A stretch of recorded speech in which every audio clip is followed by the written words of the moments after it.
Hey everybody, welcome to the new episode of System B2B Marketing Show. Actually today I have invited my friend Gilles, who is another speaker of our B2B Marketing Conference that will be held in November in Valencia, and we'll speak today about the topic he will be talking about on this conference, about how to build a strong personal brand. Thanks a lot for joining me today, Gilles. What? Sorry.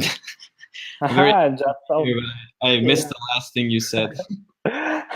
just told thanks a lot for joining me today. No problem. Very, very happy to be here. Also, very much looking forward to the conference in Valencia. So, just a short teaser for our viewers and listeners.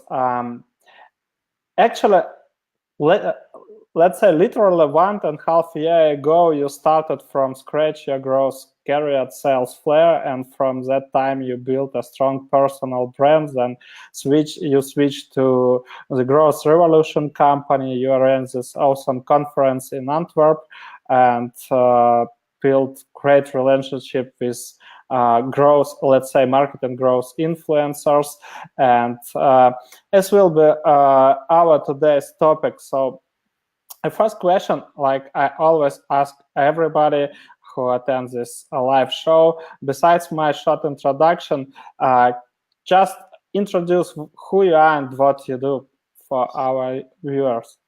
Who I am and what I do. Well, this is already tough. I'm a growth marketer, but I didn't really set out to be a growth marketer. I just became one at some point.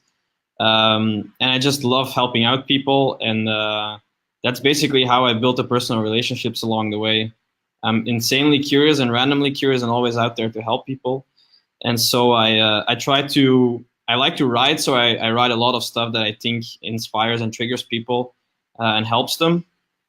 And through that content, through that content you're putting out there, helping people, it's really easy to build personal relationships if you only put the time and effort into it.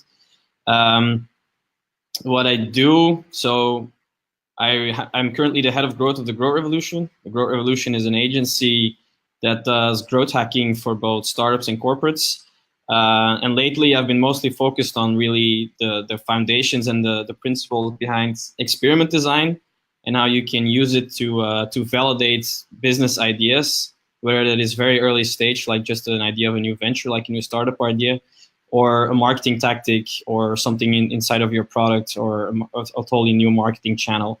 And that really adds up to basically my personal mission in life, which is to be less wrong. So I basically assume always that I'm wrong, because we live in a wonderfully complex reality with lots of variables, and that is wildly interesting.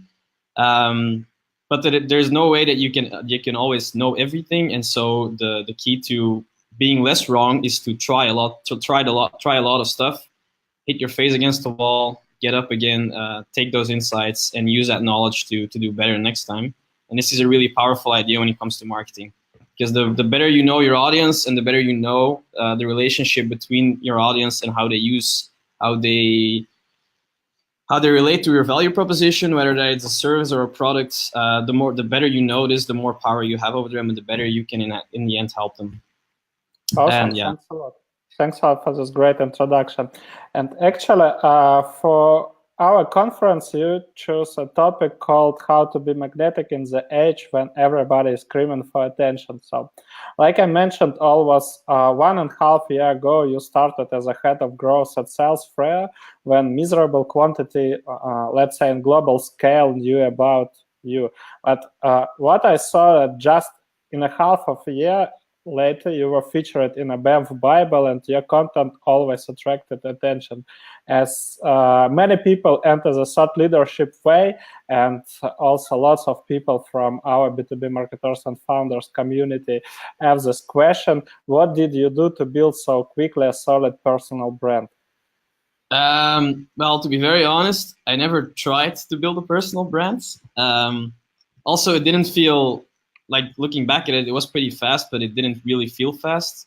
And it also doesn't feel solid right now. So What I mean by that is I just take it one post or one piece of content at a time. I'm always just focused on what is the next thing that I have to do, what is the next thing that I can help my target audiences out with. And every time you create a piece of content, you create a piece of value, whether it's a video or just a LinkedIn post or a whole blog post or an ebook or whatever it is you're putting out there. Every time you do that, you put it out there on the internet, you put it out there to your target audience. And every time it's a new opportunity for you to learn what their target audience is all about, how they interact with the value you're putting out. Is it good? Is it bad? And once that is over, I just think about the next thing. I never think back or I think forward. I just always take it one step at a time. And I'm really focused about who is my target audience, who am I, what makes me unique, and how can I provide unique value to that target audience, and just finding the sweet spot in between that. And I think this is very important. Like something I very often hear about personal branding is, you should have a very clear mission and a very clear idea of what you want to do. That is not necessarily not true, but I think it's also overrated, because if you focus too much on who you want to be or what you want to do, what you want your personal brand to look like, I think you get into some kind of tunnel vision and you just start writing all the things that you want to write and that you want to be known for, and you forget listening to your audience and showing empathy towards your audience. So I kind of take the experiment kind of approach towards every post that I write, or every piece of value that I write, and just taking it one step at a time and learning at every step of the way, and then every time getting a little bit closer to what the people, every individual in my target audience is really about, and how I can help them better the next time. Thanks a lot. And actually, if we'll take a look back from the point you have started, today, what can you say? What are the most common mistakes with personal branding people make? I think the most, I only live by one rule when it comes to creating value, and it's the following. It's the majority of your value should be relevant to the majority of your audience. It's kind of straightforward, right? Sounds perfectly logical.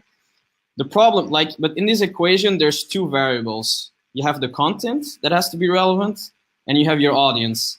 Now, almost everyone just focuses on their content. Very few people focus on their audience.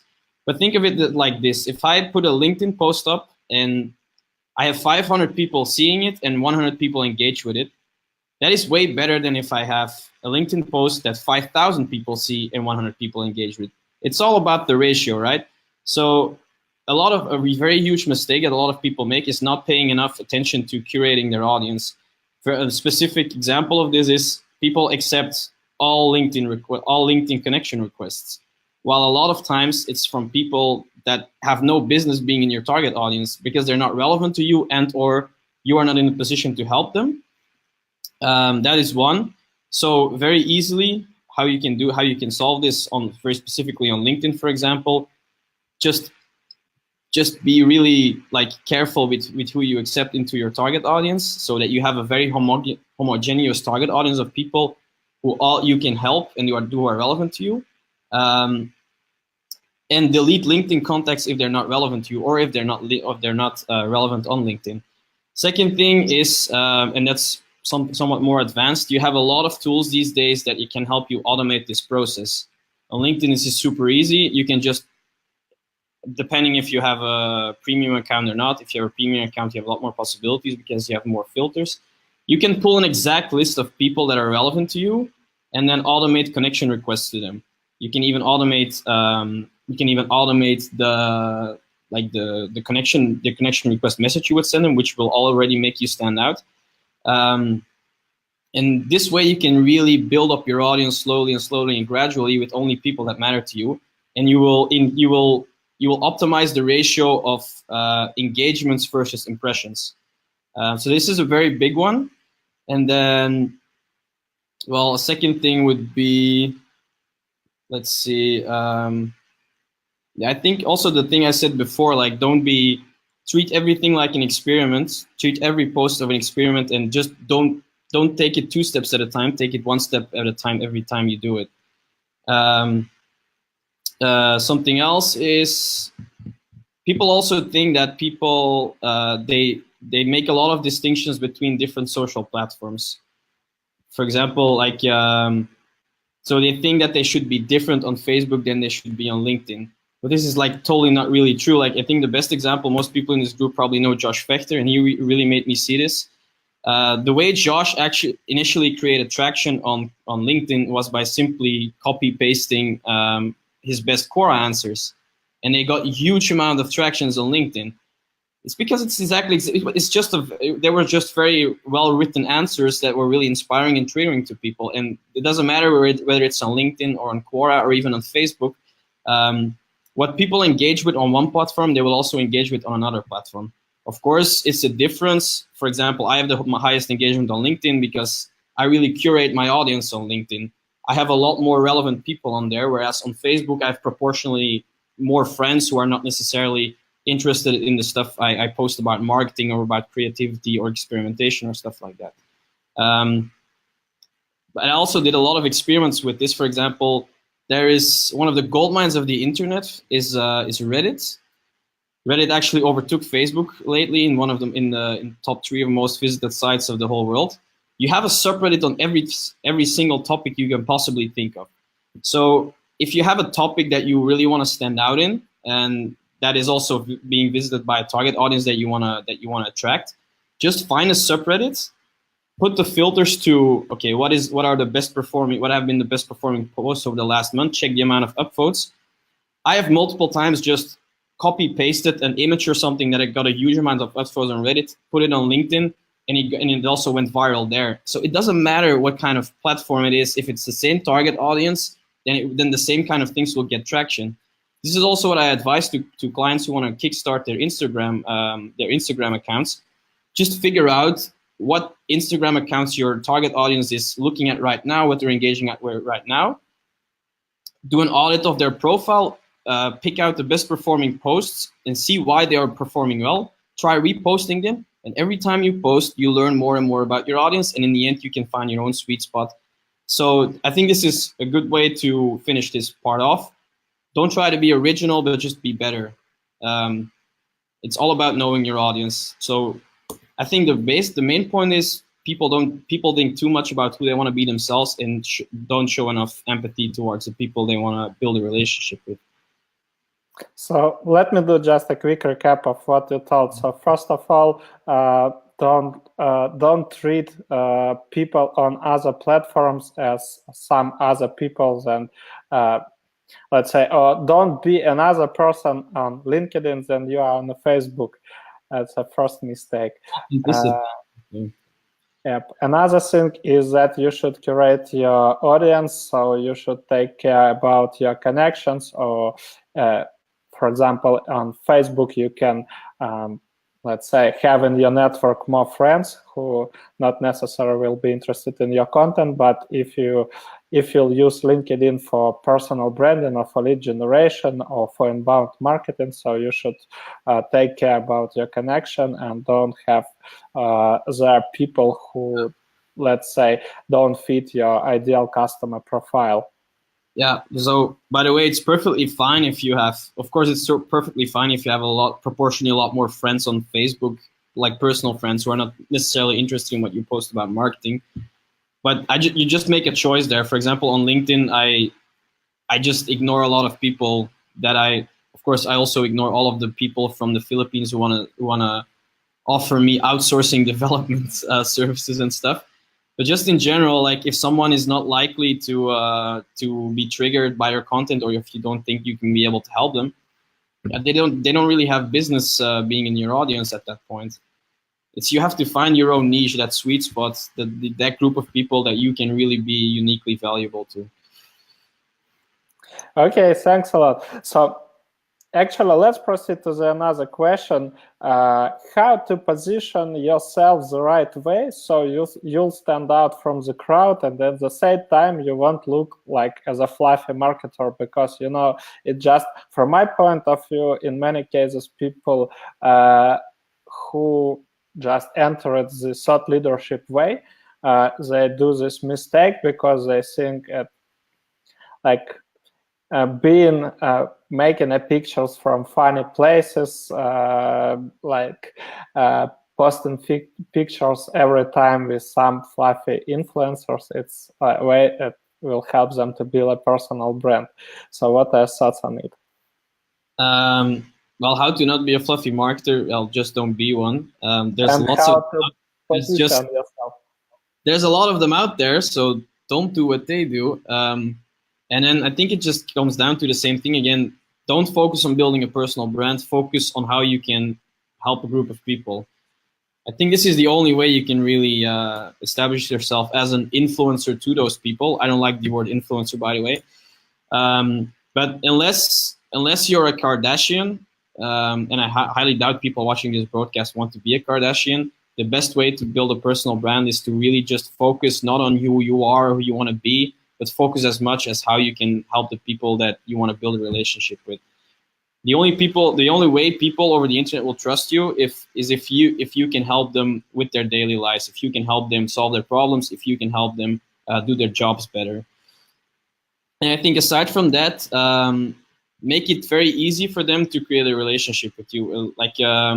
I see lots of great marketers on LinkedIn, for example, but the only thing they write about is about like theories they have about marketing. Okay, you have to do SEO like this, and you have to treat your customers like this, and this is a way you can come up with content marketing. And often these are great posts, but they're pretty superficial, like on a human level. Like it's like a teacher giving you their course. So my advice would be also show your real face of who you really are. And so, specific example, I write a lot about, for example, more broad topics that I know my target audience will also will be able to connect with. For example, about experimentation, about creativity, about productivity, how to come up with ideas, like these kind of broader level topics that have a wide appeal and that also give you quite a lot of space to to give a personal touch. Because in the end, it's all about storytelling. That is how you really build an audience and how you can really engage them.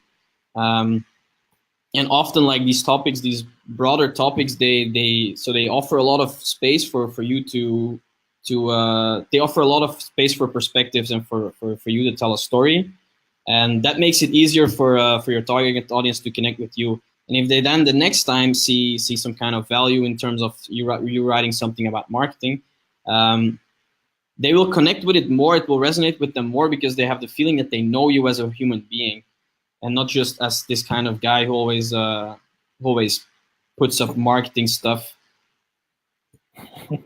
And actually, what I thought on such things that this, let's say, broad post or broad topics can drive you, let's say, non-target traffic or non-target connections. And in the same time, we should curate our audience, have a target audience, and broad topics at the same time can generate non-target audience.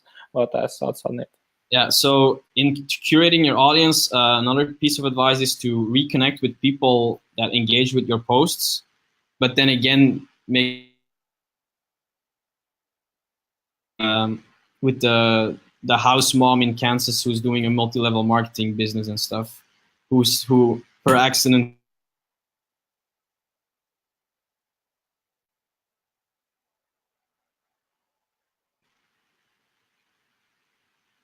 Yeah, Andre is still there? Yep. So froze for a minute. Yeah, we can continue. Something went wrong with Be Live, but anyway, we are still live. Yep. So I completely agree. So agree with you. So you should also maybe you should decide with whom you should connect from the people that arrived at your profile or sent you a connection request or friend request, and also you should take a look at people who engaged with your content and decide whether they fit your ideal audience or not. Yeah, exactly. Awesome. And from your point of view, how to choose the right social media channels for personal branding? So, you can't be everywhere. When you are starting from scratch, it's simply impossible to be everywhere. how to choose the right channels? Pretty easy. Where the hell your target audience is hanging out, and where it's easiest for you to bring across your value. So, for example, I'm strongest in writing, so this is why I started on Quora, because on Quora people ask you questions, and you can literally see, okay, the people that I'm interested in connecting with, what kind of questions are they asking? They're literally asking you, give me value. So that's pretty easy. That's where I started out, and then from there on, I went to LinkedIn because there's a lot of, I was in the B2B space. I'm still often active in the B2B space. So, and on LinkedIn, you can really easily curate your audience. And my strong point in content creation is writing, and both on Quora and LinkedIn, writing works very well. Now, LinkedIn is shifting now a little bit. It's more going towards media, towards videos more. So I will also have to evolve. But I think the answer to this is pretty easy. Just figure out where your target audience is hanging out, and once you're able to establish traction on one of them, you can use several techniques to start retargeting on others, and as you said, be everywhere.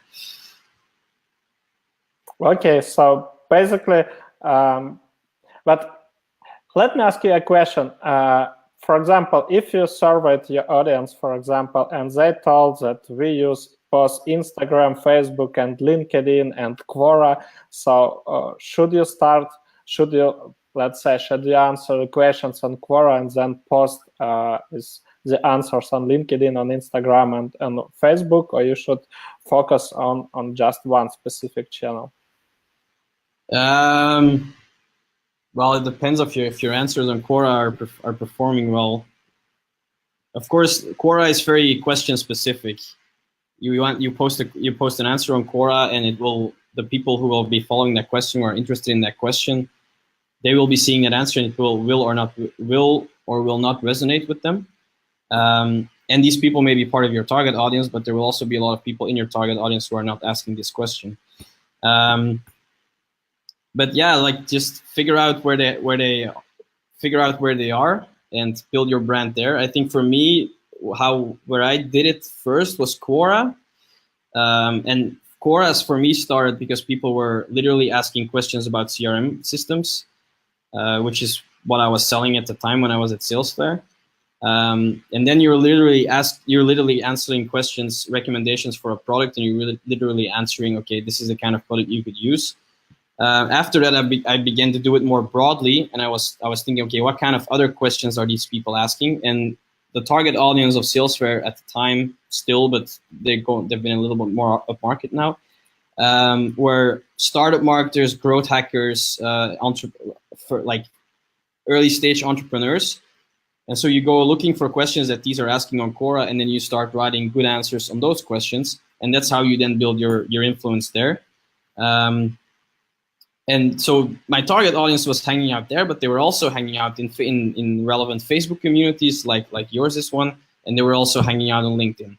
So coming back to the beginning of the question, which social platform to choose, wherever your target audience is hanging out, and this is something that you will have to figure out. The cool thing about social media, and it doesn't matter which platform it is, it's basically real-time market research. If you spend the first 1-2 months just being in a community, being in a Facebook group, or being on LinkedIn connected to the right people, or following the right questions and influencers on Quora, or the right people on Instagram, you can literally see, okay, these people are in my target audience, these are not, this is what triggers them, this is what not triggers them, and you immerse yourself in that community. This is actually how I became a growth hacker, because Salesfair's target audience part of them were growth hackers. So I was in all of these growth hacking groups on Facebook. And that's how I figured out this is what these people are looking for. And that's when I started writing content with a lot of automation, where Salesfair was involved in. And I started posting that in those groups, and that's how I built influence, because it was stuff that really helped people out, and it was selfless and not promotional and not salesy.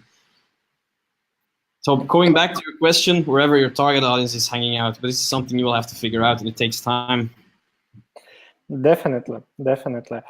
Actually, let's pretend let's pretend you are starting right now from scratch, and literally nobody knows about you and don't take care of your content. So what are your thoughts and what you should be doing, how you can attract the attention of your target audience in such case? Yeah, same thing. What are they looking for? What are they really interested in? And then a lot of people stay away from creating content in the beginning because they are afraid that their content will get no engagement. Everyone is afraid of that post on LinkedIn or on Instagram or on Facebook that has 0 likes, right? What people misunderstand about this is that this is actually a huge opportunity. You have a luxury position. You have no audience yet. You have no brand yet. You have no reputation yet. So you're entirely free to fuck up. You're entirely free to start experimenting. So you can try multiple and crazy things, figure out what is working for you. You can do a lot of experimentation. And then going back, so all in the beginning, this is something I mentioned before. You can just literally track down what kind of stuff your target audience is interested in. And now I'm now talking more about personal branding on LinkedIn and stuff, not necessarily about really content marketing. Just go find the stuff that they're engaging with on Reddit, on LinkedIn, on Instagram, and repost that stuff. Like, doesn't really matter, and just experiment with it. Does this work? Does this work? And then always try to find out why it works. And whenever people start commenting, start engaging with it, you connect with them, and then you start talking to them one-on-one. And that is how that's how you really get an idea of who that persona is of you that you can really create value to. And then another way, just like, I think the easiest way actually is interview other people that know you, that already have an audience.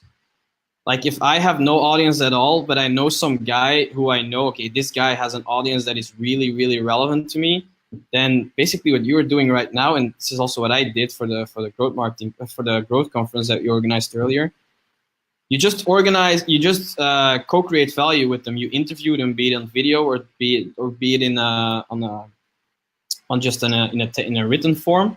You involve them in content creation, and then you write an article. Let's say, Andre, that, like, okay, the 10 biggest LinkedIn, like the best possible example of this, I think about 2 months in, 2-3 months in, I was writing on LinkedIn. There was this guy, this Korean guy, this Sikwa Ong, I think is his name. It's hard to pronounce his name, but he's a really good content writer. But he basically just shot me a Google form with 5 questions related to how I use LinkedIn. It took me 10 minutes to fill it in, and he sent that to 25 other people. And 1 month later, he made an article, the best LinkedIn hacks from 22 LinkedIn influencers. And it was a bomb of an article, and it took him almost no effort at all to create it. It was just like every big guy on LinkedIn at that point was involved in it. He just had to send out the form, collect everything, put it together, highlight some quotes, and then publish it. And the awesome thing is, it's 22 people with a target audience highly relevant to yours, and they are all influencers, so they're all going to share it to their own audience, so you get free exposure. And your name is on top of the article. So that is a very easy way of doing it. And that's also, at that point, all of a sudden, those 22 people are in his network. And he has access to all of their networks as well. So this can be an idea, for example, to do it from the beginning. Awesome.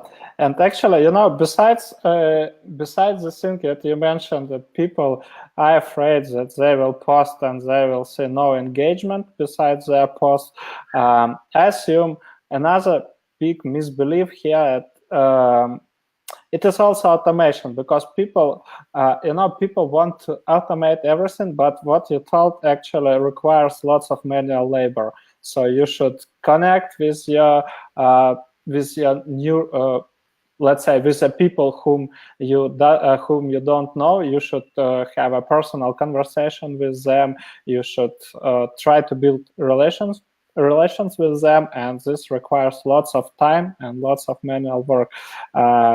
So I assume it's another thing people are afraid about. So they think we don't have a time for this, but I assume it's mandatory it's mandatory if you want to. Yeah, well, my principle on this is you can automate the hello. You can use automation to scale your reach, for example, to auto connect with people on LinkedIn, but you have to be human to build relations. So let's keep it at, like, let's say there's 100 people I want to connect with. I pull up a list from LinkedIn, and with all people that are relevant to me, for example, all startup entrepreneurs from here in Belgium or something. If I want to talk, in the end, you want a one-on-one relationships. You want a one-on-one relationship with each one of them. But it always starts with you saying hello to them. If I'm going to say hello to 100 people, it's going to be the exact same hello, right? Like, I don't know those people. It's not like, hey, how's your daughter doing or something. I'm just going to say hello, I'm Gilles, and I'm this, and I'd like to connect with you. So it's okay to automate this. And then, so there's three options. They don't accept your connection request. That is fine. If they're not going to accept your connection request, they're also not really likely to be to like your content a lot, because it says something about their mindset or their perspective, or that they're not really active on LinkedIn or something like that. Second option is they accept, but they don't start talking to you. But at that point, they will start seeing your content. So then the rule applies: majority of your content should apply to the majority of your audience. If every time they see your content, it's something that they like, then they start to get to know you, and they develop a positive feeling towards you. Third option is they accept you and they start talking back. And then you can just start chatting with them, and that's very easy. And then, of course, you have to be just yourself and very authentic to build the one-on-one relationship. But you can automate your reach. That's how I use automation. You can do the same thing with Instagram. You can do the same thing with other platforms. Awesome. And let me ask you one more question about if it started. Let's say let's take a look from where you have started. What like with your today experience, what would you do in another way? What would I do in another way today? Yeah. If you know, actually, if you take a look at where you have started, at all actions you have done, so what would you do in another way today with all your learnings, let's say? I think curating my audience more. I was the type of guy who would accept almost everyone on LinkedIn, for example. That fucked up my reach a lot. That's one. I think the other thing is not being so hard on myself on the content creation part, especially not in the beginning. Like from essence, I got a lot more easy going as I grew older. But I used to be a huge perfectionist, and I sometimes still am. So writing content was like this huge deal for me, and it's only when it was perfect, that's the only moment when I put it out. And that basically sets you back on a lot of learning opportunities. It's better if I post 3 times a week, and it's a percent that it's 80% to my own liking, than I only post one that's 100% to my liking. Because those 3 posts all 3 of them will be learning opportunities for me to see what my target audience likes and how I can help them better. So that, and what else? I think I would also look more for other, like on other channels, what is really working on that target audience. I would check more Reddit subreddits. I would check more Instagram pages. I would check more Quora questions, and really do it in a very targeted way. I would also, I think, cross-link more. What I mean by that is, on your Quora profile, for example, you link through to your LinkedIn, you link through to your Instagram. This can be really powerful, because if someone likes your Quora, answers a lot, he will for sure click through to your profile.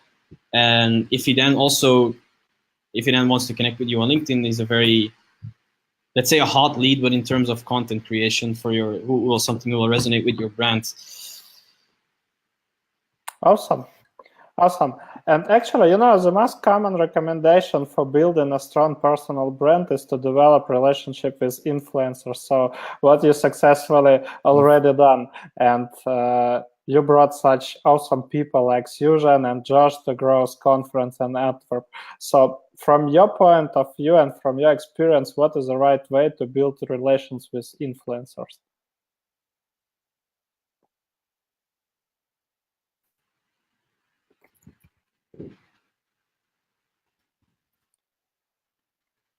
So once more, we paused. Did you hear my question? No. No, I didn't hear your question. Okay. So just for a second, we paused. Let me repeat it. So I just thought that the most common recommendation for building a strong personal brand is to develop relationship with influencers. What you actually already successfully done, and brought such awesome people like Susan and Josh to Growth Conference. And from your experience, what is the right way to build relations with influencers? Yeah, like remember what I said before, involve them in value creation. Basically what you are doing right now. I know that I'm now implying that I'm an influencer. It's not how I look at myself, but okay, let's, for the sake of the argument, let's just assume that. Yeah, involve them in value creation, interview them, and that's all it is. And in general, don't hesitate to send someone a message, and don't take it personal when they don't reply to you. Like, remember, like you were at the Grow conference, right? You saw Josh's keynote. Yeah, definitely. One of the parts that resonated with me mostly, like at some point he asked the audience, like, who here in the audience has liked a lot of pictures of girls on Instagram, hoping that they would ever notice them. And then of course a lot of guys did it, and then he said, like, well, big surprise, they didn't notice you. And this is exactly what it is about. Like you probably have this list of people you really look up to, be it in general as idols, or be it within your space, marketing influencers. So you follow them on several social media, and you like every post they do. And here's the thing, they're not noticing you. The only way they will notice you is if you send them a message, if you send them some kind of message. And it can be anything. It can be a very easy hello, or it can be a proposition to, hey, can I have your thoughts on this? Or, hey, would you be interested? Can I feature you in this article? It can be anything, but it has to be one-on-one. You have to talk to someone. Just liking and hoping to pop up on their radar, it's not going to work. It's not how you win their trust or respect. So yeah, that's the best way to do it, I think. Just talk to people. and be persistent in it, because of course these people are busy, so maybe they don't reply to you at first, but just don't take it personal. Then their ego is attacked, and they're like, oh, I'm not good enough for him or her to talk to me. That's not how it is. It's never how it is. Also, if that would be how it is, then they're not worth being then they're not worth connecting with. That's also a way of looking at it. A quick question from Gary. He asks where he can find videos from Growth Conference. You can find them on. Wait, see if you can find them on the growthconference.eu, and then click through to speakers, and then at the bottom of the page, the speakers that we did do interviews with, they're at the bottom. But these are, just to be clear, these are videos of the interviews we did prior to the conference. We did have the conference itself also recorded, but we're still processing that material, like for an after movie and stuff. And I have to check if we can release individual clips of each keynote that I'm not sure about. But you can check the interviews, and they're also already wildly interesting. Okay. And from your point of view, do you think the company's chief executive officer should take care about personal branding, or it's better to work on company's branding? Well, it depends on the reach and the power of the brand, I would say. I mean, like, you can be either CEO, you can never be bigger than Nike or Apple, for example. Maybe if you're Elon Musk or something. But in most other cases, I would say, especially if you're starting out, if you're just starting out, founding a company, if you have a startup or something like that, I would say focus on personal brands. You can think about it this way. Gary Vaynerchuk, he can basically start any business he wants, because he has a huge audience of people who love who he is. They love his personality. They love what he stands for. And so they will extend this feeling to almost whatever he will put out there in the market. This is basically the old wisdom that says that people buy from and do business with people they know, like, and trust. You can also think of it this way. So there's a statistic that says, okay, depending on how intensively you use your smartphone, you are exposed to between 1,000 and 5,000 ads a day. That sounds incredible, and that's because we have actually, as consumers, we developed attention filters. We have ads all around, but we cannot pay attention to every single one of them. So we develop filters, and we only pay attention to the ones that are really relevant to us. And the ones we are really going to pay attention to are the messages, the communication of people that we know about. It's basically the difference between who the hell are you and this guy seems to know what he's doing, so his product must be pretty good too. It's just way easier for people to connect with a face that they know than it is with a company logo, unless it's Nike or Apple or McDonald's or something like that. Definitely. Another thing, if you leave this brand, for whom actually you build this brand or you work for this brand, nobody will remember you because it's a brand power, not yours. Yeah, just take me for example. I developed a kind of a personal brand, and a lot of the tickets we sold for the Growth Conference were just purely based on that people trusted me to organize a great conference because they liked what I do, and I come across as someone who seems to know what he's doing. It's like, this guy seems to know what he's doing. Also, getting the speakers, almost all the speakers, the international ones, the really big ones like Josh and Sujan, they were happy to come down to Belgium just because they knew me, and that was great to see. It was also great for me to experience. Yeah, that's another benefit of having strong personal brand. And let me make a quick announcement for our listeners. So, like I mentioned in the early beginning, in November we'll have a B2B Marketing Conference in Valencia in Spain. So Gilles also is a speaker there with me and with another guys you probably might know from B2B Marketers and Founders community. So you can check for the tickets and for the agenda from my post. And if you actually is interested in this conference, reach me out. I will provide you with a special price for the tickets. So see you in Valencia. Thanks a lot for joining me today. It was awesome conversation, and I hope our listeners, our viewers got lots of insights from it. Wish you all the best, man. Take care.